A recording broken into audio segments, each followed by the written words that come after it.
trip above you want, you can be nice and noisy down here at Sea Lions. So we are hoping that you can come see some sea lions. I say that because pretty much every day Morgan will hear at least one person refers to him as a lovely seal, and you can see Morgan knows he is not a seal, he is a sea lion. So what we want to do is we want to make sure that all of you know how to spot the difference, so no one here is going to make that mistake. Now the first difference is quite a small one, so I'm going to ask Morgan to help me out and put them out. Now if you have a look, just there, on the side of his head, you'll see he's got some lovely little sticky out ears. Sea lions have these sticky out external ears, true seals don't.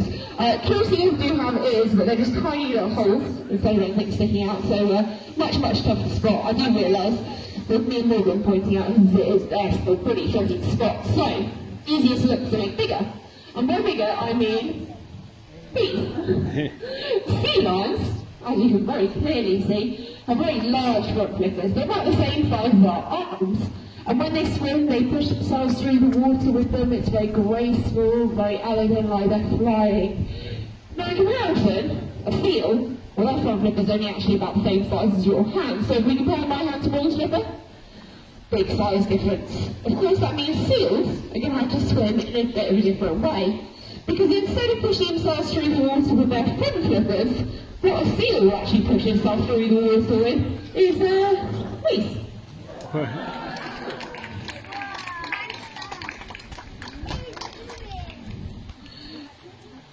Yeah, Morgan's right. Seals push themselves with their back flippers, they're kind of wiggling their bottoms and then steering and turning with those much smaller front ones, aren't they? Yes. Now, of course, they're not just using their flippers in the water, they're using them on the land as well, so we can see a difference there too. Now, sea lions, like Morgan, as you can see, stand nice and tall, and if you watch his back flippers, you'll see he's able to rotate them up under his belly. That lifts his stomach off the floor, and that means he can be quick and agile.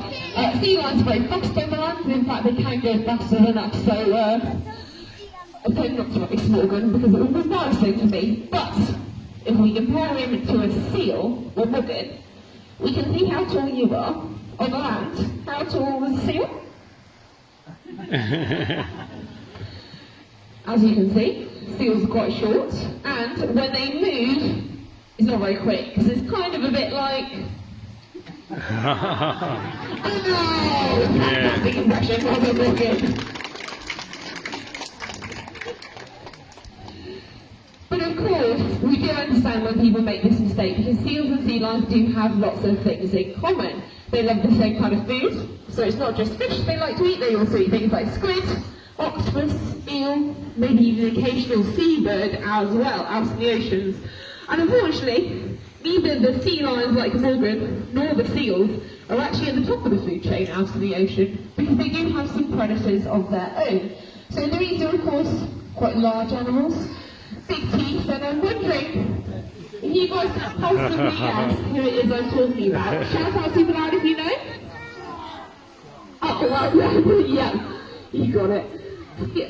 Seals and sea lions like Morgan are worried about being eaten by the sharks or the killer whales, that's the orcas, that out in the wild do hunt them down for their own dinner.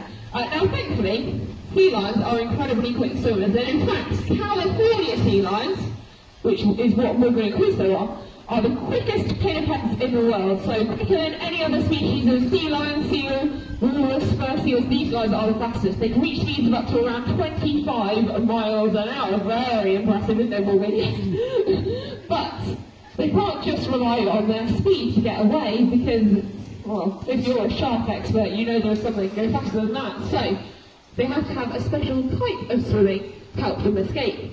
Now this type of swimming is of course really important to the sea lions. It's known as porpoising, and it is this. Now as you can see, not only is Morgan going quickly, and they can do this quickly over a long distance, but he's also making lots of splashes and bubbles. And that is going to help keep him safe too, because by causing chaos and confusion in the water behind them, they're hoping the shark or the killer whale can't actually see exactly where they are because of all the splashes, and in that confusion, the sea lions get to escape safety, just like that, and live to see another day, which is of course exactly what you want. Yeah. Now you've probably noticed already that we do quite a lot of training here at the park with our sea lions. I'm going to want to take some time to tell you why we do all this work that we do. Because we're not actually training for these shows. These shows are a kind of byproduct of other really important reasons why we train. So we're going to start off by talking about what I believe is the most important reason. And that is their healthcare, or we often call this husbandry.